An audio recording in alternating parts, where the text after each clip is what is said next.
Hello students, my name is Pankaj Pathania और आपका स्वागत है इंजीनियरिंग फिजिक्स की लेक्चर सीरीज़ में। और आज हम जो यूनिट हम कर रहे थे वो था क्वांटम मैकेनिक्स और उस पर एक टॉपिक बहुत इंपॉर्टेंट है, that is the Schrodinger wave equation. और लास्ट हमने वीडियोस में हमने डिस्कस किया था मैटर वेव के बारे में बच्चों, that is basically de Broglie wave. और उसके अकॉर्डिंग कोई भी यदि पार्टिकल मूव कर रहा है तो उसके साथ एक wave associated, that is lambda is equal to H upon M V, जिसकी की वेवलेंथ लैम्डा है और मास का M is the mass of the particle. और ये जो मैटर वेव है वो एक पैकेट के फॉर्म में है, that is a wave packet, और जिसकी group velocity that is D omega by D के होती है बच्चों।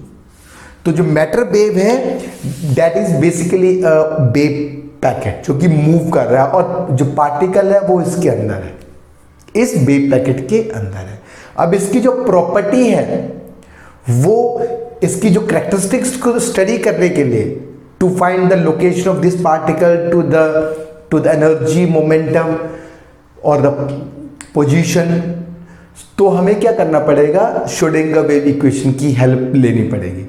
जैसे कि क्लासिकल फिजिक्स जो थी वो लार्ज साइज पार्टिकल के लिए है, जैसे कि न्यूटन्स लॉ जो है वो जो क्लासिकल के लिए मतलब रोल प्ले करता है, वही जो श्रोडिंगर जो है वो क्लासिक जो है वो जो श्रोडिंगर जो है वो क्वांटम के लिए सेम रोल प्ले करता है। ठीक है, तो क्लासिकल में हम जैसे कि न्यूटन्स लॉ है वैसे ही जो है वो क्वांटम फिजिक्स में श्रोडिंगर वेव इक्वेशन है। ठीक है बच्चों, तो अब हम बात करते हैं कि एक वेव पैकेट की तरह, और इस वेव पैकेट को बताने के लिए एक वेव फंक्शन है साई। तो यदि हमें ये साई पता चल जाए, फॉर एग्जांपल कॉम्पटन स्कैटरिंग से हम साई कैलकुलेट कर ले, कोई पार्टिकल मूव कर रहा उसका वेव मतलब फंक्शन हम कैलकुलेट कर ले, तो उसकी प्रॉपर्टीज हम इजीली जो है वो श्रोडिंगर वेव इक्वेशन से हम कैलकुलेट कर सकते हैं। ठीक है, तो हमारा वेव फंक्शन कैलकुलेट करना ये है इंपॉर्टेंट चीज। ठीक है, तो अब ये वेव फंक्शन है क्या? In Schrodinger wave equation psi gives the information about the particle in the wave packets is called the wave function. Psi has no physical meaning but psi square is give the probability of finding the body or the particle. तो इस साई का जो square है वो basically क्या करती है, probability बताता है। क्लासिकल तो हमें पता है फिक्स है, पर जो भी वैल्यू है वो हम फिक्स हम कैलकुलेट कर लेते हैं, पर इसमें जो क्वांटम मैकेनिक्स में प्रोबेबिलिटी वाली टर्म आती है बच्चों। ठीक है, तो यहां से Sai square is basically probability of finding the body. अब श्रोडिंगर वेव इक्वेशन से पहले यदि हमें साई की इंफॉर्मेशन सही हो, यदि साई सही से मिल जाए हमें, तो हम जो वो कैरेक्टरिस्टिक्स है उस मैटर वेव की, उस पार्टिकल की कैरेक्टरिस्टिक्स को इजीली हम कैलकुलेट कर पाएंगे, मतलब इस करेक्ट भी वे से हम कैलकुलेट कर लेंगे। तो साई क्या होना चाहिए, उसके मेन कैरेक्टरिस्टिक्स क्या होना चाहिए, it is well behaved wave function, वो वेल बिहेव्ड होना चाहिए। मतलब Sai must be continuous and single value means everywhere, मतलब किसी एक पॉइंट पे एक ही वैल्यू होगी। ठीक है, और कॉन्टिन्यूस होना चाहिए, साई मस्ट बी फाइनाइट होना चाहिए, psi should be normalize means psi यदि जीरो हो जाए तो एक्स भी जीरो हो जाए, मतलब यदि पार्टिकल रेस्ट पे है तो साई भी जीरो हो जाए, क्योंकि पार्टिकल रेस्ट पे आ जाएगा तो हमारे पास तो साई भी क्या हो जाएगा, जीरो हो जाएगा। इसी तरह साई इन्फिनाइट तो एक्स इन्फिनाइट।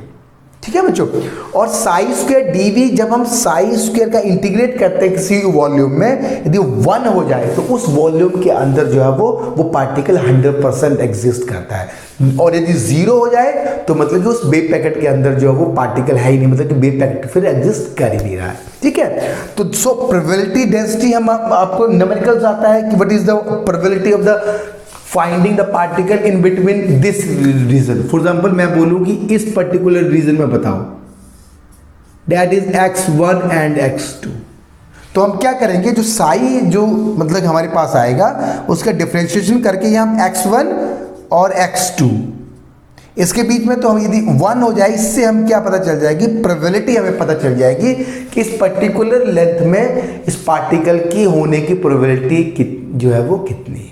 ठीक है, तो ये न्यूमेरिकल्स भी आता है बच्चों। तो पहले हम बात करते हैं, जो ड्राइव करते हैं हम Schrodinger wave equation. First is time independent and time dependent. एक हम बात करेंगे टाइम इंडिपेंडेंट की और एक बात करेंगे टाइम डिपेंडेंट की। तो कई सारे मतलब फिनोमिनन है जहां पे हमें टाइम डिपेंडेंट की जरूरत पड़ती है, जैसे कि ट्रांजिशन रेट, जैसे कि एटम मतलब एक्साइट करके हायर स्टेट में गया और वो कुछ देर के लिए वहां रहा, फिर उसके बाद वो वापिस आया एक्साइटेड स्टेट के बाद, फिर वापिस आया, वो क्या है, उसमें टाइम की डिपेंडेंस आती है। तो ऐसे फिनोमिनन में हमें time dependent Schrodinger wave equation की जरूरत पड़ती है। ठीक है, तो पहले हम बात करते हैं time independent Schrodinger wave equation. Time independent Schrodinger wave equation. ठीक है, अब हमें पार्टिकल इस वेव पैकेट के अंदर इसकी पोजीशन या लोकेशन है या इसकी कैरेक्टरिस्टिक्स फाइंड करें, तो हमें श्रोडिंगर वेव इक्वेशन। तो सपोज करो कि साई जो है वो साई ये function R and T is the wave function associated with matter wave have periodic nature. ये हमें यहां से पता चल रहा है कि ये पीरियोडिक नेचर की है, और ये जो है वो स्टैंडर्ड जो क्लासिकल वेव इक्वेशन है उसको भी equation del square U is equal to 1 upon you square del square U by D T square.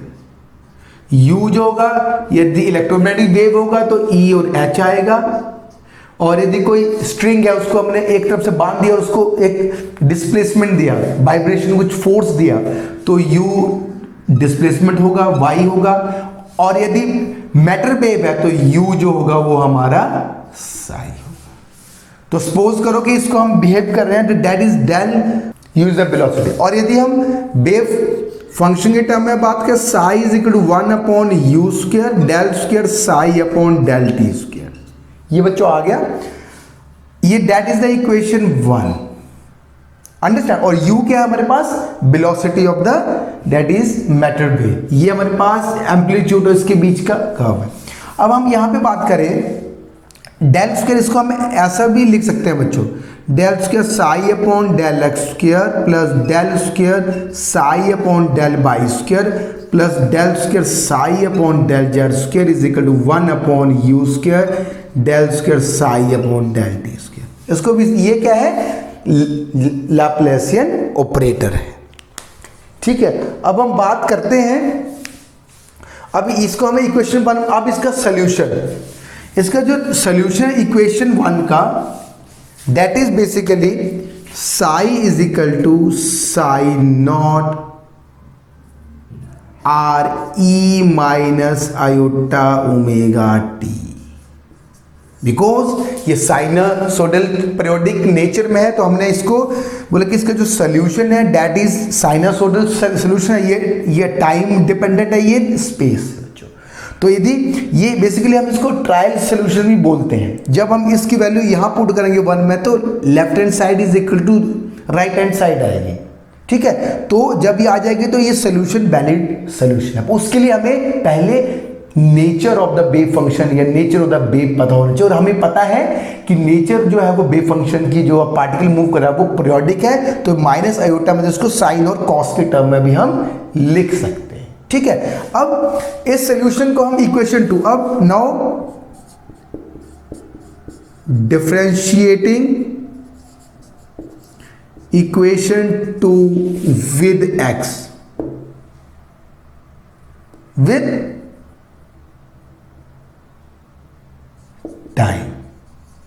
Time के साथ करोगे तो D psi upon D T is equal to minus iota omega psi naught E minus iota omega T. Or as it is आपको पता होना चाहिए कि are इसके साथ मतलब कि स्पेशियल डिपेंडेंस है स्पेस, और ये स्पेस वाला पोर्शन है और ये टाइम वाला पोर्शन, ठीक है।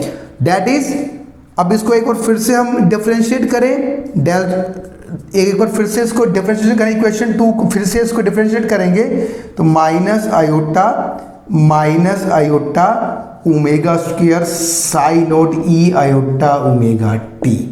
तो ये आ जाएगा आयोटा इज आयोटा स्क्वायर, तो ये आएगा minus omega square Sai naught E minus iota omega T. ये हो गया इक्वेशन 3,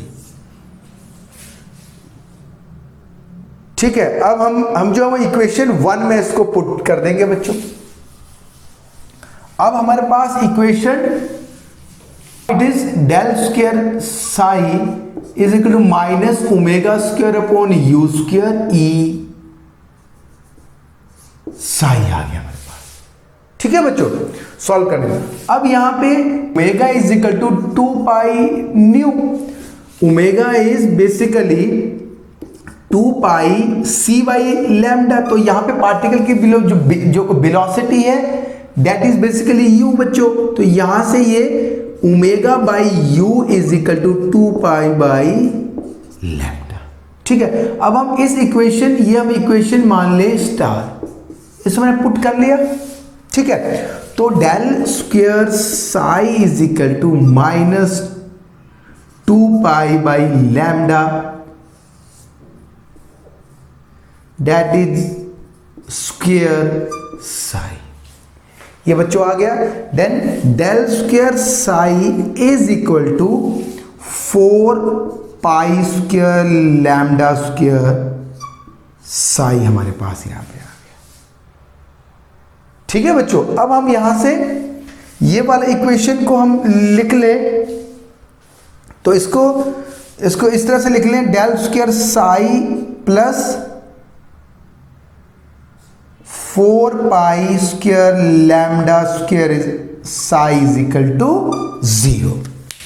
अब हम यहां से बच्चों, अब यहां से हम बात करें तो कोई भी पार्टिकल है यदि वो मूव कर रहा है तो उसकी total energy is, total kinetic energy is half M B square होगी बच्चों।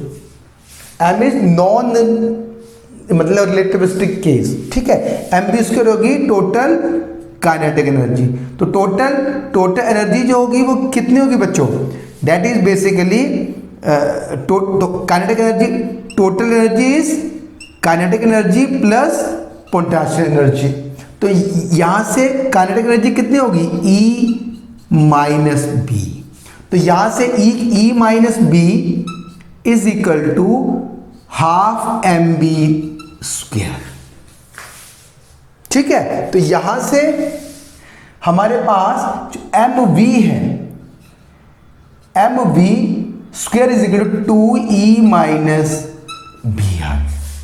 अब यहां से m से मल्टीप्लाई किया, यहां से m से डिवाइड कर दिया, तो m square B square is equal to 2m E minus B आ गया, ठीक है। इसको हमने इक्वेशन डबल स्टार मान लिया,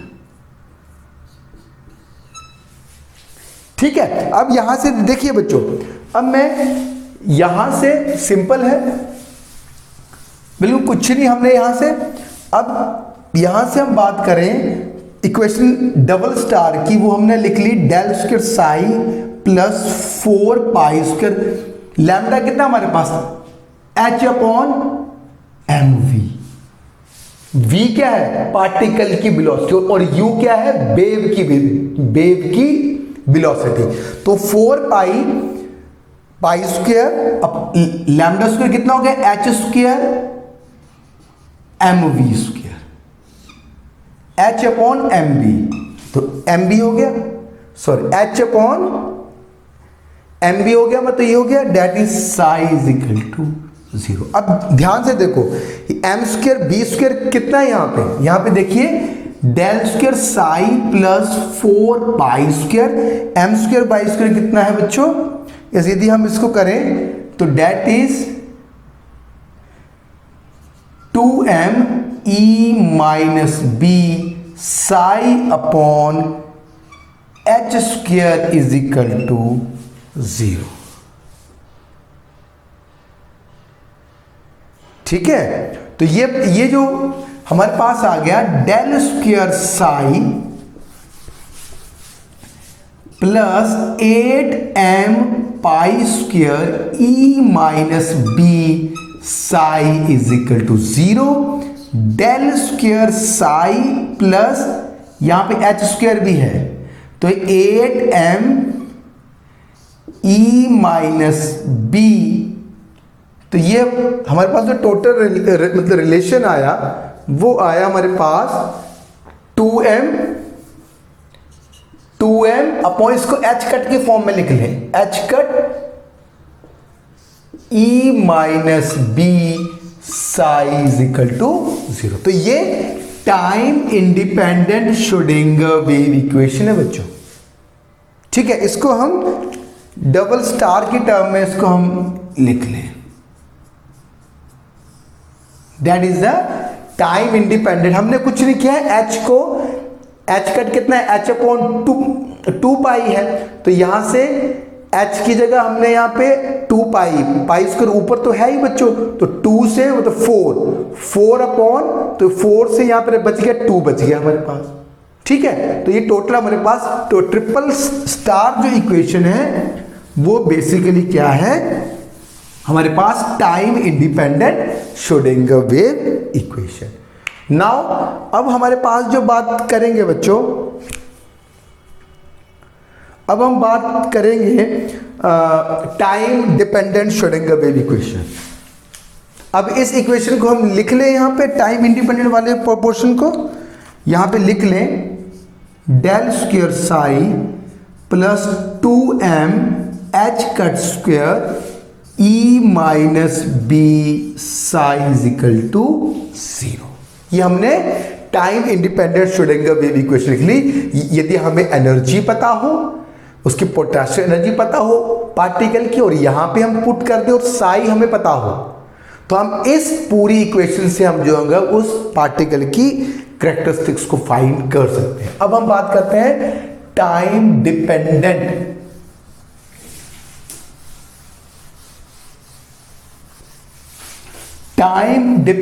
Schrodinger wave equation.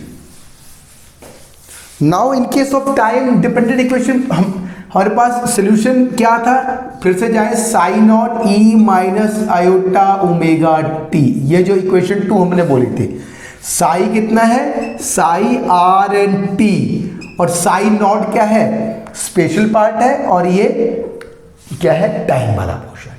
ठीक है, तो हम इसको अब क्या करेंगे, डिफरेंशिएट करेंगे एक बार टाइम के साथ। हम जब टाइम डिपेंडेंट की बात करें, क्योंकि कई फिनोमिनन में जैसे ट्रांजिशन होती है, इलेक्ट्रॉनिक ट्रांजिशन की हम बात करते हैं, वहां पे टाइम की डिपेंडेंस आती है, तो उस केस में हमें क्या करना है, हमें time dependent Schrodinger wave equation की जरूरत पड़ती है। तो अब क्या करें, इस सोल्यूशन एक बार टाइम के साथ इसको डिफरेंशिएट करिए।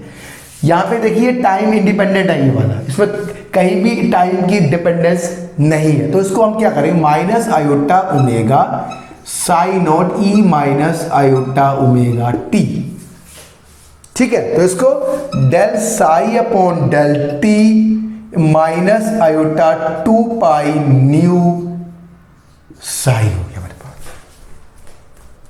ठीक है, अब ये तो हो गया बच्चों। अब यहां से D psi by D T आ जाएगा। अब हमें क्या करना है, टाइम वाला पोर्शन को जो है वो इसमें इंक्लूड करना है बच्चों। तो देखिए यहां से आई, अब 2 पाई न्यू क्या है, ई बाई एच, साई आ गया, क्योंकि ई कितना हमारे पास, E is equal to H nu. ठीक है, अब हम यहां से D psi by D T is equal to minus iota 2 pi को हम यहां से हटा दें, that is E upon H cut psi आ गया।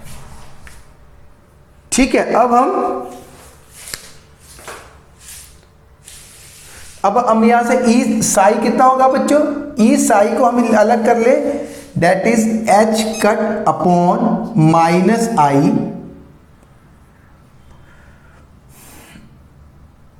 D psi by D T. ठीक है, अब हम इसमें आई को यहां से मल्टीप्लाई करें और माइनस आई को यहां से कर दें, आई को आई।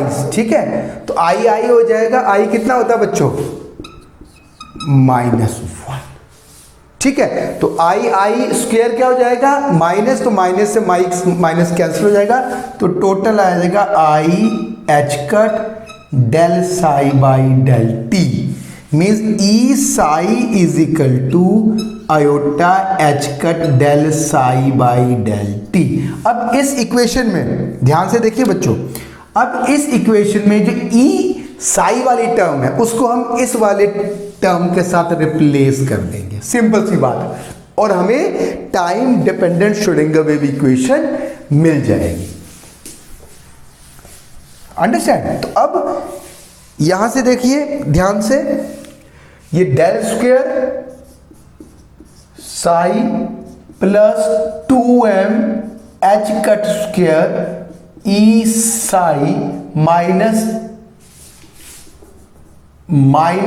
2m H cut square V psi is equal to 0। अब हम क्या करेंगे, ई साई को हम एक तरफ लेके जाएंगे बच्चों, तो उसके बाद होगा कि कितना होगा, यदि इस पूरे टर्म को यहां से डिवाइड कर दें, H square upon 2m del square psi, इसको उस तरफ ले जाएं, plus v psi is equal to E psi. ये आ गया बच्चों। अब इसमें सो है, अब ई साई, तो यहां से कितना है, एंड इसमें हम यदि बात करें तो सिंपल सा minus H cut square 2m, ठीक है, इसको H cut square 2l del square psi plus B psi is equal to 0। यदि हमें साई इसमें कॉमन ले लें तो plus B psi is equal to E psi. और ई साई कितना है बच्चों हमारे पास, minus H square upon 2m del square plus V psi is iota H cut del psi by del T. तो ये जो इक्वेशन है वो time dependent Schrodinger wave equation है। और इसमें यदि हमारे पास देखो, ये जो ऑपरेटर है ये I H cut upon delta T del upon delta T, ये जो ऑपरेटर है वो क्या है, एनर्जी ऑपरेटर है। यदि कोई पार्टिकल मूव कर रहा है बहुत ज्यादा स्पीड के साथ, यदि वो मूव कर रहा हो, उसके हमें वेव, उसके साथ जो वेव एसोसिएट है उसका वेव फंक्शन हमें पता हो, और उस वेव फंक्शन की वैल्यू यहां पे पुट कर दें, इसके ऊपर ऑपरेट कर दें, तो हमें उस पार्टिकल की एनर्जी जो है वो मिल जाएगी। इसी तरह से क्या पोजीशन ऑपरेटर भी है और मोमेंटम ऑपरेटर भी है। तो जैसे हमें साई पता चलेगा, मैंने आपको बता ही दिया कि कॉम्पटन स्कैटरिंग से भी हम जो है वो साई की वैल्यू कैलकुलेट करते हैं। यदि वो साई हमें पता चल जाए, जैसे साई कितना हो, जैसे साइनसॉइडल में हमारे पास साइन और कॉस की टर्म में है, जैसे psi is equal to ax है, लीनियर की हम बात करें, तो यहां पे जैसे हम साई पुट करेंगे हमें उस पार्टिकल की एनर्जी यहां पे मिल जाएगी। तो ये जो इक्वेशन है that is time dependent Schrodinger wave equation. और हम नेक्स्ट जो वीडियो में हम क्या करेंगे, application of time independent Schrodinger wave equation, और उसमें जो है वो हम एक पार्टिकल इन बॉक्स लेंगे, इन्फिनाइट पोटेंशियल का एक मतलब बॉक्स होगा जिसमें एक पार्टिकल फ्रीली मूव कर रहा होगा, उससे उसकी हमें एनर्जी निकालनी है और आइगन फंक्शन निकालना है with the help of Schrodinger wave equation. Thank you very much.